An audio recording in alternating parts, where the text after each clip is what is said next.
you.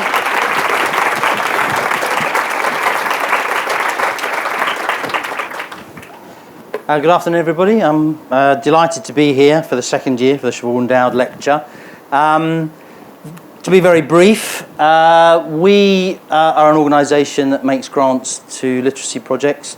Siobhan was a wonderful writer who burnt like a shining meteor. She was very quick. I published her first story in an anthology of mine in 2003. I sent it to my agent, and then she wrote 4 amazing books, including The London Eye Mystery, Bog Child, which won the Carnegie posthumously, Solace of the Road, and A Swift Pure Cry, and then sadly died in 2007. But she left her royalties on the books to the trust to fund activities such as getting books to kids who wouldn't otherwise get them. So it's all about books with Siobhan. It's all about story. And the one thing I always wanted to do, we do a variety of things. We're going to show you a little film. But I always wanted to do this lecture. I thought it would be a wonderful way of remembering Siobhan and getting some terrific writers to come and talk about their work, their feelings about books and writing, as part of a way of remembering Siobhan's name. So that's why we're all here. This is the second one we've done. Patrick Ness did it last year. We've asked Matt Haig to do it. So I'll talk a little bit about Matt Haig after we show you our brief film, if that's okay. The Siobhan Dowd Trust has a simple aim: to bring the joy of reading to children and young people who need it most. We support many projects. Here are just 3 to show the work we do. My name is Steve, and I'm a storyteller. For 3 years, the Trust has supported the work of Readwell, who provide books and storytellers to seriously ill children in hospitals throughout the UK. The books are a good icebreaker for the children as well, to take their minds off what they're actually going through. You can see their wee minds ticking over. Whatever book they've read, you know, I find, especially the younger ones, they go to a good experience where they feel good, and you get so much more for them. We also help schools. Fleming Fulton is a special needs school in County Antrim with a purpose-designed new library, thanks partly to one of our grants. The most important room in any school is the library, and we're awarding the school library grant to Fleming Fulton School, Belfast. Oh, so there you go. There you go, Keelan. Thank you. This July we organised for 60 young people in care to come to YALC, the Young Adult Literature Convention, which is part of London's Comic-Con. It's strange at first. I was thinking, what are they doing? But then, and then later on, it's like, right, I get you now. No, that's really good. Yeah. It was like, wow. And are you having fun today? I like reading. I read all the time. I read every day. A book to a kid shows them the world that they could live in. It is unlocking the door. I mean, books are the thing that got me out of my hometown, and to be able to follow Siobhan's fantastic idea of just getting books in the hands of kids who might not otherwise get them is so great. When you go to write, you have to get everybody off your shoulders, you know, critics, censors, and all your wonderful readers. They've been mesmerised by the whole experience, from getting up at 5 a.m. in Stockport and coming here to seeing something that they've never seen before. Understanding that people can be really passionate about characters in books and fantasy, and because for young people in care, often their experience, it's a kind of a stealing childhood really, and they don't get to spend much time thinking about fantasy because the world, you know, the reality comes too soon for them. Have you enjoyed it? It's an opportunity for young fans to meet authors like Mallory Blackman. You're my best friend. Thank you! Now my phone. That's actually a real honour. Oh, thank you!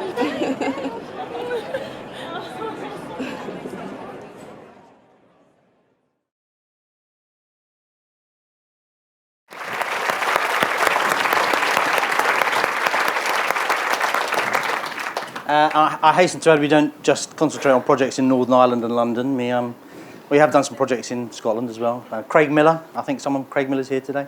So that's us, that's what we do. The lecture is very important to me, as I've said, to remember Siobhan, and it's very hard to find the right kind of person to do that. So we thought very hard about who would do the first one, Patrick. Patrick is terrific. And then we talked a lot about who we should get to do the next one. We're both, Kate and I are fans of Matt's work. I first encountered Matt's work when he was blogging for Book Trust. And I thought, yeah, he's pretty good, he's all right. And so I read some of his stuff, and he's written some good things. Last Family in England, The Dead Fathers Club, I thought it was a great title. The Radleys, The Humans, I'm very taken with The Humans, it was a wonderful book. And he's written for children as well, The Shadow Forest, The Runaway Troll. Lots of prizes, lots of success. He's a very funny, very good blogger. The thing, thinking about an introduction for Matt, I thought I must say something. And he's done some great lists. He's a great list maker. And the one I looked at, he's got a list that says things I love. And the first thing is Rome. Yeah, I'm with you on that, Matt. The lights fading in a cinema. Yeah, very nice. Norway, he likes that. Motorways at night. Smells, pine, old books, fried garlic, my wife's hair. I'm with you on all of that. But then, I'm afraid there was one item on the list I thought, I'm not sure about that, Matt Haig, anymore. We'll have to agree to differ on Marmite and peanut butter sandwiches. Yeah. Marmite is the spawn of the devil. But that's what my speech is about. That's what his speech is about. So I'm going to hand you over to Matt now, and he will take you to places you've never been before.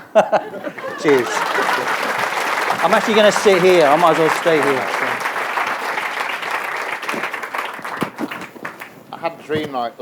Oh, sorry. You can hear me, can you? Because I'm going to be talking for like 25 You've got your chest mic as well. Oh yeah, I've got my chest mic, so I don't have to do that. Yeah, no, you don't. You can hear me, that's good. Yeah, I've done this before, I think. But you wouldn't know it. But, yeah, I had a dream last night that I had a migraine. And I get those sort of vision migraines where you can't see. So I've been drinking water because I had a little bit of gin last night at the opening party. But I'm all right. It's okay. My vision's okay. I can see this. Right. Speech voice. Okay, I'll start with the question. What is the point of books? I mean, if an alien from the Andromeda galaxy came down to Earth and after inquiring about clothes and the Kardashians and motorways and the Great British Bake Off, then asked us what a book is for, what would we say?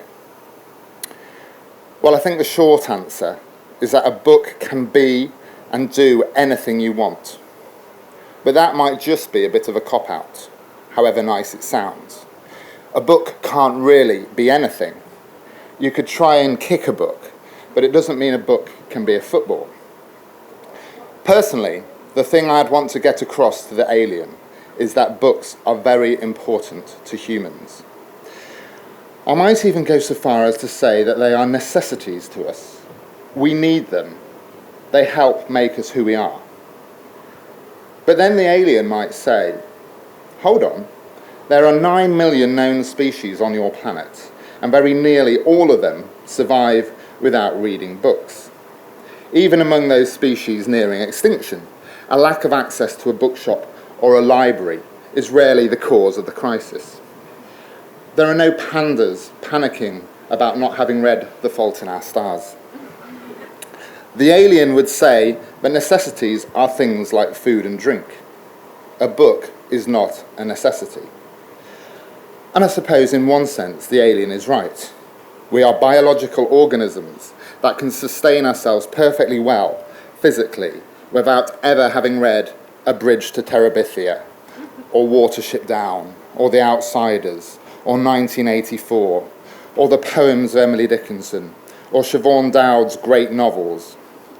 But books are a different kind of nourishment. They are soul feeders. They are maps for the terrain of our secret selves. I then tell the alien what I now know to be true. Books can save your life. I don't mean that in a vague, airy-fairy way either.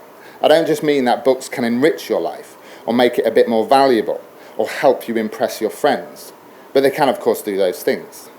I mean that books can actually help keep you alive. Let me explain. When I was in my early 20s, I suffered a breakdown. Breakdown is a word that's frowned upon these days, but that is how it felt. I'd been functioning pretty normally, and then, within the space of a day, I wasn't feeling anywhere near normal. I had a panic attack that lasted a week. Then, after that, I was in a state of anxiety and depression that I just couldn't get out of. Feeling totally trapped, I wanted to end my life. For a short while, death seemed a much better prospect than being alive. It wasn't a considered, well-thought-out death wish.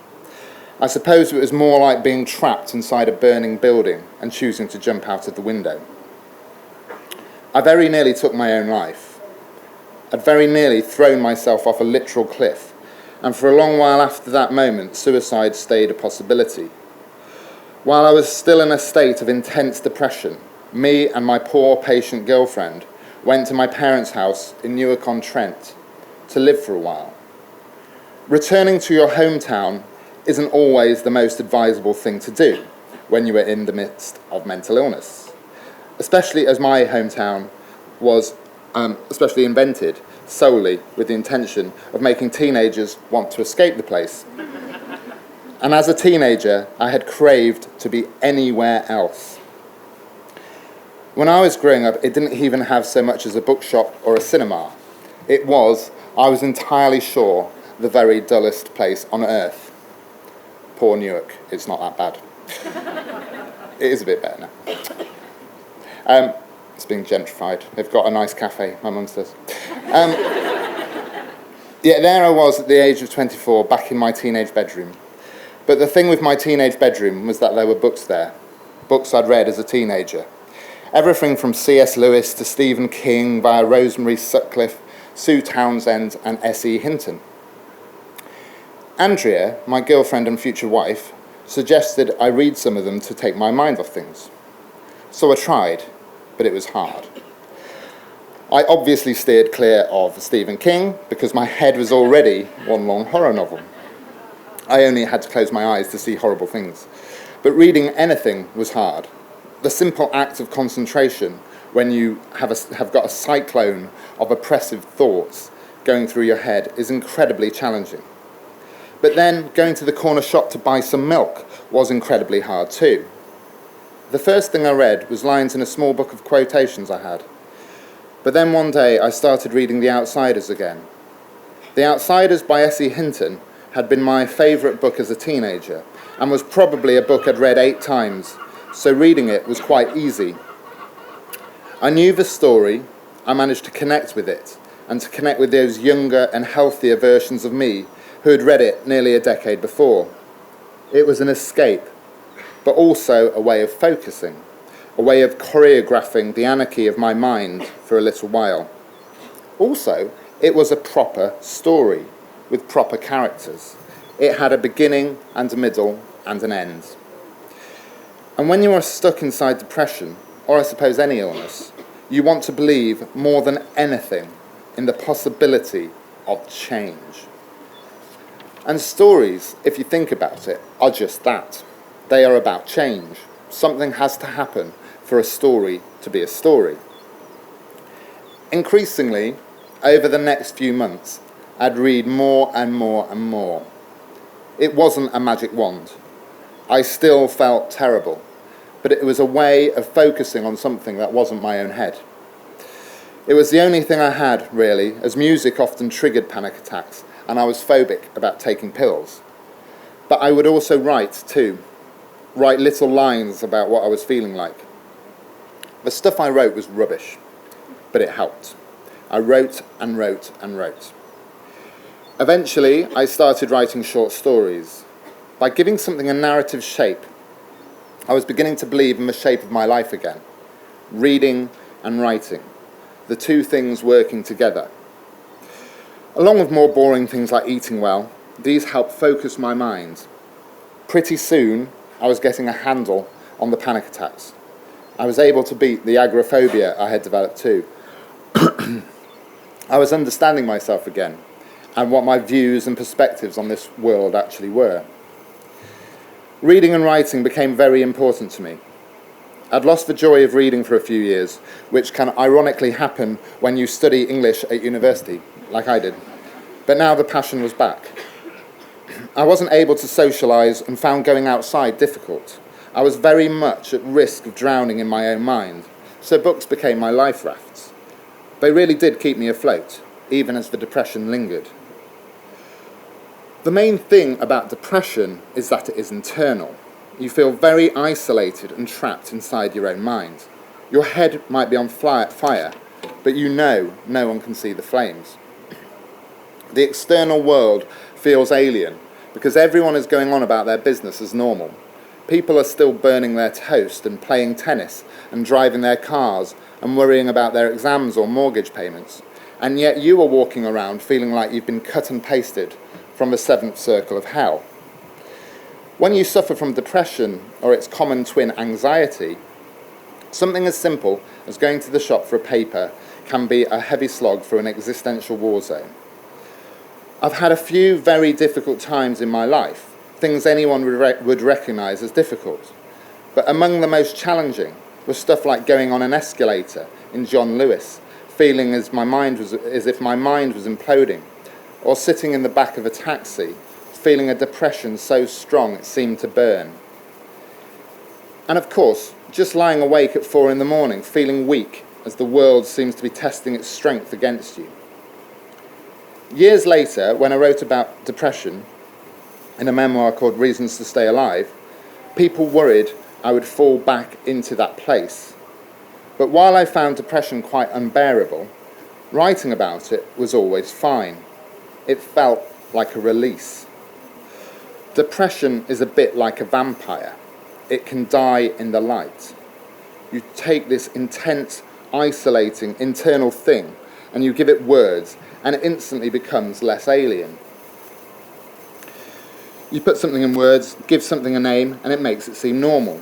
The depression might feel exactly the same, but the way you see it changes. Maybe that's the reason why words exist at all. You can deal with it better. And reading always worked the same way too. I'd often read war poems when I was ill and would strangely feel better, to understand that feelings of terror and sadness weren't mine alone. So reading heals. And not just me. I've heard from loads of people recently, especially young people, who have told me about how reading and writing helps them in real, tangible ways. And I strongly believe that books and reading shouldn't just be valued as things that help you get a job. They are so much bigger than that. Recently, our education minister has spoken about how the arts, including literature, are overvalued, and that, for the good of their career prospects and for society at large, 18-year-olds should think about doing something else at university other than reading books. There is this idea that art and books and stuff like that are somehow a luxury, while subjects like maths and science and computing are the things we should really be pushing. This is, to paraphrase Chaucer, a load of bollocks. Yes, science and maths are important, but so are books. And not just non-fictional ones either. Fiction is as important to society as dreams are to the individual. I often talk about libraries, about how they are almost the only public spaces that don't like our wallets more than they like us. While fiction itself is an important space too. People don't just read books to escape. We read to find new parts of ourselves. We think we're in this one-room house. Books make you realise you're a mansion. Reading's the way to find the lost parts of you, to know what's there, what you have, to work out how far you can dream. Those periods of my life when I shunned reading were the lost parts of my life. Books help us see ourselves and each other properly.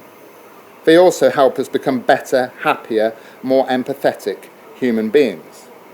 Which is why it's so important that young people at school, are not put off books. Because the actual genuine proven benefits of books, things like imagination and education and happiness, are as necessary now as they have ever been. The increasing personal, social, economic and technological challenges facing young people right now are immense. Mental health problems are rising in all age groups, but most markedly for those under the age of 18. Rates of a variety of problems are growing rapidly, not only depression, but also anxiety, self-harm, ADHD, and eating disorders. Comprehensive statistics for mental health problems are always hard to find because mental health problems are often invisible and people remain reluctant to talk about them. But some things we know. We know, for instance, that half of all adults with mental health issues develop their illness as teenagers. We also know that last year, according to the National Institute for Health and Care Excellence, there was a staggering 70% increase in the number of 10 to 14-year-olds attending A&E for self-harm related reasons. And we know that suicide remains a massive problem. In fact, more teenagers die from suicide than from all forms of cancer, heart disease, influenza, lung disease, pneumonia, and birth defects combined. And as suicide is something that varies a lot around the world, these are preventable deaths, and we need to do more to stop them. Suicide is cultural, so we need to look at our culture and see where the problems lie. In doing events to promote my depression book, I have come across lots of worried teenagers and their parents, often 13 or 14-year-olds. Seeing their worried faces and not really being able to solve things is quite tough, and I certainly don't have the answers. But an increasing amount of evidence backs up my personal experience. If you go on, say, the Reading Agency's website, you'll see survey after survey showing how much reading helps people. It lowers stress levels, raises happiness, and just makes you feel better. It also makes the world a better place by increasing that most human of things, empathy. Novels can help us understand people who are, on the surface, nothing like us. It is very easy these days to live in quite a narrow world. We can, thanks to the internet, surround ourselves with people exactly like us. The world that teenagers are growing up in some ways, is a shrinking one. But novels resist that. They make us understand worlds we never knew and people we never liked. They give us new experiences, fun or dangerous ones, without risking our physical health. They change our brain chemistry. They can send us to other worlds. They can take us to another time. Also, the old idea of the bookish loner is wrong. The latest research shows that being an active reader actually makes you be more social. But even that, I think, is missing the point. When I was ill and any form of physical socialising was impossible, books became, in themselves, my social life. Books connect us to the world. They aren't an alternative to friends. They can be friends in and of themselves. In an age where kids are made to feel more pressure about their bodies, books remind us that our physical self matters little next to our minds. It is in our minds where we can truly be free, in a way a body, bound by gravity and biology and time, never can be. In Siobhan Dowd's novel, The London Eye Mystery, she says that knowledge can be like the skin on the surface of the water in a pond, or it can go all the way down to the mud. It can be the tiny tip of the iceberg or the whole 100%. Books give us the chance to go the whole 100%. So reading is now a rebellious act, a way of going deep in a world that wants us to stay shallow, a way of building a force field to prevent our minds weakening in the face of 24-hour social lives and pop-up advertising, which might explain why, among the young at least, books are thriving. But we must remember that books aren't in opposition to technology. They are technology, not just in the sense of e-books and Kindle, but in the sense that they have been a tool that has been ever progressing from clay tablets in ancient Mesopotamia 5,000 years ago, reaching perfection in the lovely hardback and paperback objects we know today. They are timeless. It is very unlikely that, in 10 years' time, a book will seem old-fashioned, but an iPhone will. And ultimately, in this age of connectivity, books are the things that really connect us to the world and to each other and to ourselves. Just think of what books can do. They can become the basis for an entire religion. They can start revolutions. They can transform societies. They can impart ideas that end up changing the world. Think of the Bible, or the Communist Manifesto, or Freud's The Interpretation of Dreams, or The Rights of Man by Thomas Paine, a book that inspired democracy across the globe. Well, what books can do to societies, they can also do to individual people.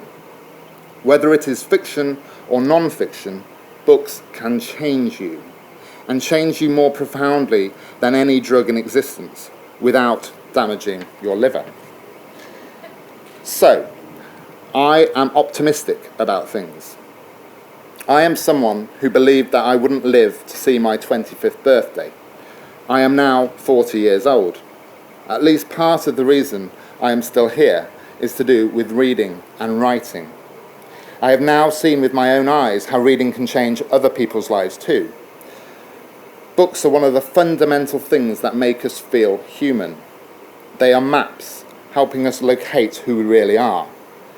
We must never sideline books, or trivialise them, or see them as a nice little middle-class luxury, or GCSE the life out of them. We should never let this or any other government put any barriers between a human being and a book. Books are for all of us, and for every stage of our life. We should be faithful to them, in sickness and in health, because they will always be there when we really need them. They are the still centre in the whirlwind of modern existence. They can help us, and they can change us, and make us better people. They help raise us. They sort us out. They can become our friends. They can be our medicine. They might, one day, even save our lives. Thank you.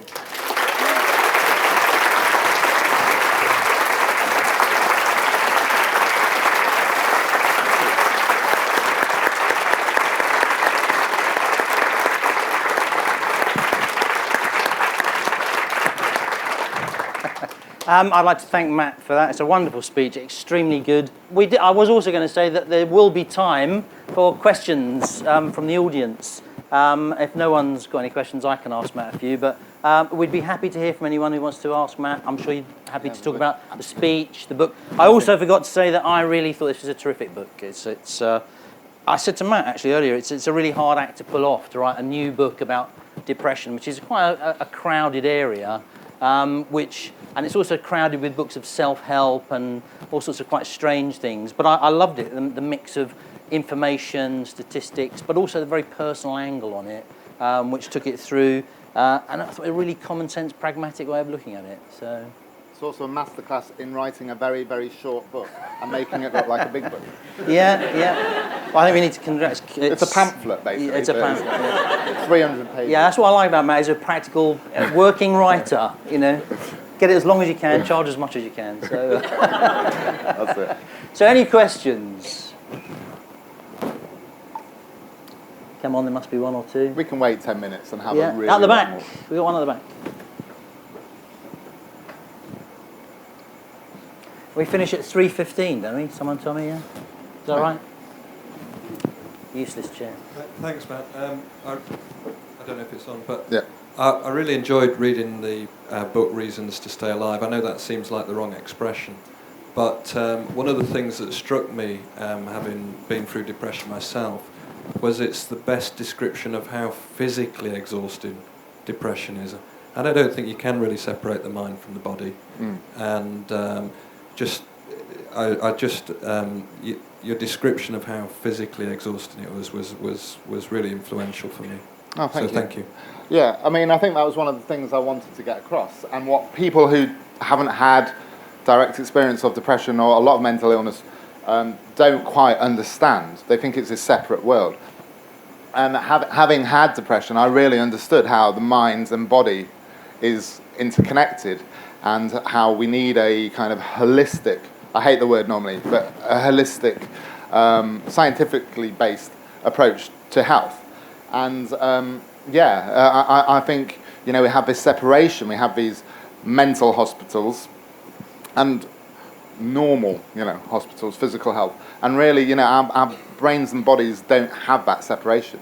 Like a physical illness can have mental effects, and mental illness can certainly have physical effects. And the two go together, often, like a horrible diagnosis of a physical illness can trigger depression or anxiety and stuff. So we need to start seeing the whole picture of health and just talking about mental health in exactly the same way that we talk about physical health, because they are, it's the same thing. There should be no shame about talking about any sort of mental health problem, because anyone with a brain can have something go wrong with that mind, so it just needs to be a bit more grown up about it. I think it's really interesting. I mean, to get sort of philosophical about it, I think one of the things I thought about what you were saying in the book is that mental and physical are the same. They're not separate. We have two different words. That's really deep in the roots of Western culture, isn't it? It's the Cartesian split. Yeah. It's the vision of a human being like a robot with a little person inside doing the levers. Yes. So you can treat the two differently. But we actually, like to divide things up. I mean, even in going back to like books, we love to compartmentalize and do genre and say, well, this is a thriller, this is science fiction, this is romance, this is literary, important book. And, we have this, and it's actually really, it's telling stories. It's telling stories around a campfire. We can take from absolutely wherever you want, and that's freedom. And with health, we've always done it. We used to have the 4 humours. Yeah. So you're literally splitting the body and the world into 4 elements. We love to compartmentalise, yet, because it's easier to see something if you break it down.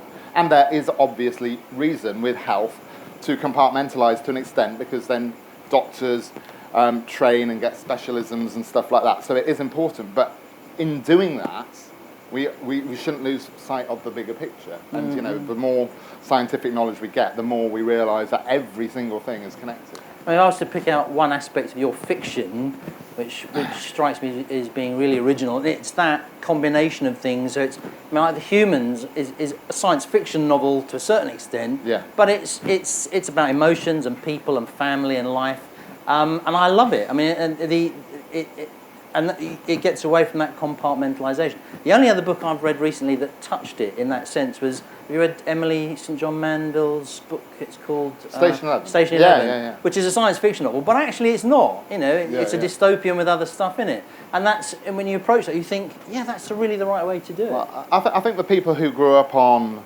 taking sort of science fiction films and books seriously, like in the 80s and stuff, they're now fully grown adults writing books now. So it could be a generational thing. But I think it's all stories. You can have terrible science fiction novels, but you can have terrible literary fiction novels. But the Emily, the Station 11, I loved it because of that thing where it's post-apocalyptic. It's a troupe of people going around performing Shakespeare in post-apocalyptic Canada. Go figure. And then on the side of their truck, they've got, drawn by horses, they've got this line that says, "Survival is not enough." And you think, my God, that must be from some great writer. It's from a Star Trek episode. So, anyway, any more questions? Got one over there, just there. 2, we've got 2. 2, 3, I think. Over there, Can I ask, are you still going to do that book on masculinity? Careful what I say. For those, to contextualise it, for those that don't know, I'm a bit of a loudmouth and unthinking person on Twitter sometimes, and I sort of say what... So when I have an idea for a book, it'll be just there, it'll just be out there. And I had 3 ideas for a book. One of them was a book on masculinity, and it was looking about how the sort of gender stereotyping can hurt men as well as women. And just to say that in the context of Twitter, in 140 characters, there's so many landmines that you can say. But I was actually coming at it from a mental health perspective and looking at things like the amount of men who don't go to the doctors about mental health, who don't like admitting vulnerability in that sense. They'll go to the doctor about chest pain, but they won't go to the doctor about suicidal thoughts or feeling vulnerable or down.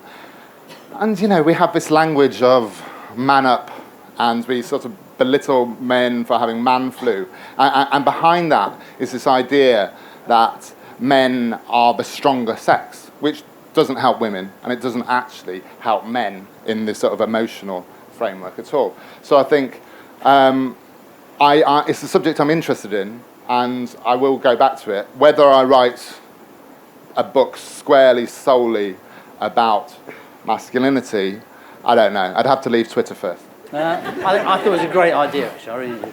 Any more? Yes, we got one. Oh no, one up there. Sorry, that's where the microphone is at the moment. So we'll come back to you. Hi, Matt. Hi, this is my editor. So he's going to edit my speech. Is he asking about when you're going to deliver the next book? Yeah, maybe. I was actually going to ask you about, because you've written so many kinds of books. You've written for kids and adults, and fiction and non-fiction. And I was going to ask you if there is a difference between writing for adults and writing for children. I think every book is different. So I always you need to get into the place of the book before you start writing the book. And I've written a sort of non-fiction as well. But the actual feeling of writing is quite similar. It's either really, really horribly hard, or it's very, very good. It's quite a bipolar state. And I think there's an argument for saying children's fiction is harder in some ways, because children as readers are very attentive. I've written some children's books before, and you'll go to an event and some 10-year-old will put up their hands and say, on page 297, when the Truth Pixie used this herb to, explode a troll's head, and he didn't use it before. And you have to be totally watertight, and there can be nothing inconsistent with kids, because they have a sharp readers, so you have to be aware of that. And at the same time, you can't for 1 second be boring. Whereas with adult books, it actually helps to be boring. Yeah. You're more likely to win prizes and stuff. I absolutely agree. I get asked the same question. When are you going to grow up and write a book for adults? Because I've always written for children. And I always say, well, adults will read any old rubbish. Whereas a child audience, you really have to work hard for them. Otherwise, if they sent blood in the water, like on an event like that, you've had it. So, any more questions? We had one here, down here, and at the back. Hi. Hi. I was wondering what it was like for you to receive support from loved ones, and what it was like for those giving support to you. Yeah. Well, it was crucially important that I had people who loved me and that I loved back when I was ill. I'm 24. It wasn't that many people, because my sort of circle of friends sort of diminished quite quickly. Not because they didn't want to know me, just because I sort of retreated from them. But I was lucky to be in a relationship with Andrea. With 24 to be in a long-term relationship, that's not a given. And so, we'd known each other for 5 years, and so that it was just massively important to have someone that I could talk to about it. And she was the one who encouraged me to read. She was the one who encouraged me to write. All the things that helped me, she was the trigger for them. So she, I always sort of worry what would have happened in the parallel universe without her. At the same time, I like to optimistically believe that life always gives you reasons to stay alive if you listen to them, if not right there in the present, but in some future self, or something you don't know about. You kind of owe it to your future self. But yeah, it was unfathomably hard having depression. Without people I could talk to about it, it would have been even harder. Yeah. So very important. Can I just bring it a little bit back to something that struck me in the speech, actually? I think a lot of us in the world of children's books are very worried about the approach that you touched on in the education minister talking about kids, young people shouldn't read books, and they go or do art subjects. And it's this, we see it a lot when we visit schools, is the disparity between the idea that reading is purely a mechanical thing which will enable your average 5-year-old to get a job as an investment banker, and the kind of approach that we take, which is actually it's about a lot more than that. It's about being human, exploring your humanity, exploring empathy with other people, and at the moment what I'm really worried about, and I think we see a lot of it, is that the weight is on that first thing. It's testing and all the rest of it. Well, it's that utilitarian sort of grad grindism, that taking the joy and the imagination out of life and turning us all into just machines worshipping GDP figures and, you know, all that. And I just think, you know, do we want to reduce life to that? I mean, you can argue against that on its own terms, that keeping society imaginative and creative and artistic actually is good for the economy. So on its own terms, it's wrong. You know, the person saying that, Nicky Morgan, was, you know, she had an arts degree, and, you know, she's obviously in a position of power now. You know, arts degrees can give you all kinds of skills. But I think even that is beside the point. You know, we want to look at what sort of society we want to have and what sort of people we want to lead us and what sort of, you know, our values of earning money and increasing status and all those things, that this sort of rat race, this competitive nature of our world. You know, do we want that, or do we want a society based around kindness, looking after each other, actually thinking about other people, not trying to divide people up all the time into, you know, going back to different categories, and you know, not seeing that the whole point of education is just because of the prize at the end, which is a job in, you know, PricewaterhouseCoopers or whatever. I mean, it's also the narrative always seems to be competition.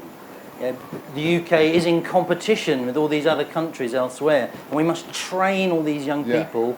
It's almost like soldiers to fight in some war, and I'm not sure what the rewards are. Whereas, actually, when you read Siobhan's books and you read your books, what they're about is actually exploring the lives of people who are having problems, conflicts, troubles. So when you were reading The Outsiders as a young teenager, and then again at 24, you're reading something which is about people having a really bad time, but actually coming out the other end of it. Coming out the other end of it.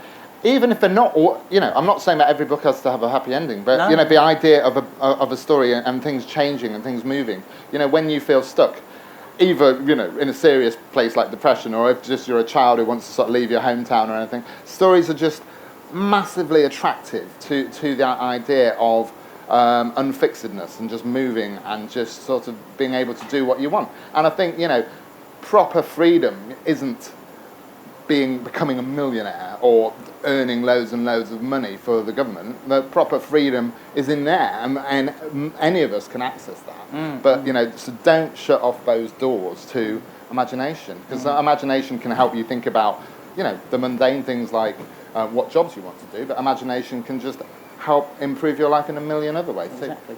I mean, for me, one of the writers did that for me in my teens was a fellow Nottinghamshire man.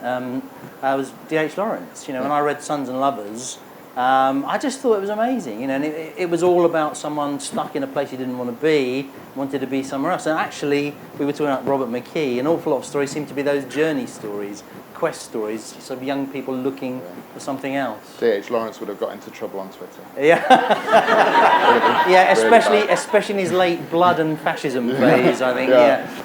I'm rereading Invisible Cities by Italo Calvino, because I've got to talk about it on the radio tomorrow. I've just read for review, which sometimes actually, when you ask to review a book, however good the book is, it sort of becomes like work, you know. But I read a book which I thought was, and I said this to a friend of mine actually, one of the best books I've ever read, and he sort of, really, you're telling? The Humans by Matt Haig. Yeah, well, that. And the next book after that I read that I thought was, actually I do love The Humans, I think it's a superb book. It's a book by a guy called John Walter called Friday's Not My Name, which is being published, or has just been published by David Fickling, the amazing David Fickling.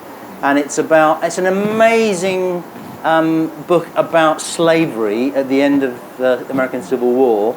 And this white English writer has put himself in the shoes of a 14-year-old black slave boy in Civil War America. And there's all sorts of problems with that. People get upset about that kind of thing. But he has brought it off in a brilliant way. I have never read anything like it. And it does all the things that stories should do. So I would highly recommend it. Nearly as good as The Humans by Matt Haig. So just if only you tried a bit harder. Any more questions, please? Yes, we have one there. Hi there. Hi. You said that you have to, if you listen hard enough, then life gives you reasons to stay alive. And for me, I mean, that book really sort of like made a massive difference and sort of like kind of is a reason. Like there's so many different things that I take from that book. Oh, thank you. I just kind of wondered, like, have you had that response from many people, and sort of, were you expecting that response when you wrote it? No, I don't think anyone, like, I think, the publishers wanted to publish it, obviously, but I don't think, like, me or the publishers realised, and I'd love to say it's all down to the book, but I think it's also to do with the time where we're at now. I think people are just really ready to talk openly about mental health. I think we've been years, when you think about, say, just depression alone, 1 in 5 people, are going to suffer a major depressive episode in their lives, and that's the official figures. So there's lots of undiagnosed cases, probably. So there's a lot of people. We all know people who will suffer from this, and yet given how prevalent it is, we don't really talk about it to the extent that it affects us. So, but I think this year, and like I noticed on the Edinburgh Fringe, there are loads of shows dealing with things with Black Dog in the title, and loads of shows about depression. And I think we're at a point now where we're just saying, this is a big problem, and it's a problem for young people who are going to go up into adults who have problems as well. And we just need to get a handle on it and talk about it and grow the F up, really. Mm-hmm. I do think, in a way, actually, I mean, I've thought a lot about it. If looking back through previous generations of my family, I kind of thought, actually, that was a period of depression for, my dad or my grandfather. So I read something, I can't remember who the quote was from, but actually, depression is a normal part of human life. It's as normal to be depressed as a human being, for some of us, as it is to be gay or to be all sorts of things. Yeah. And the problem is that certainly in this century, it's become medicalised, it's become separate, it's become hived off. And that's a problem in itself. Yes, although at the same time, I think sometimes I'm really against labelling and labels and stuff like that. But and one, where there has been occasional criticism of the book, it's been that I use the word depressive, and I talk about myself as a depressive.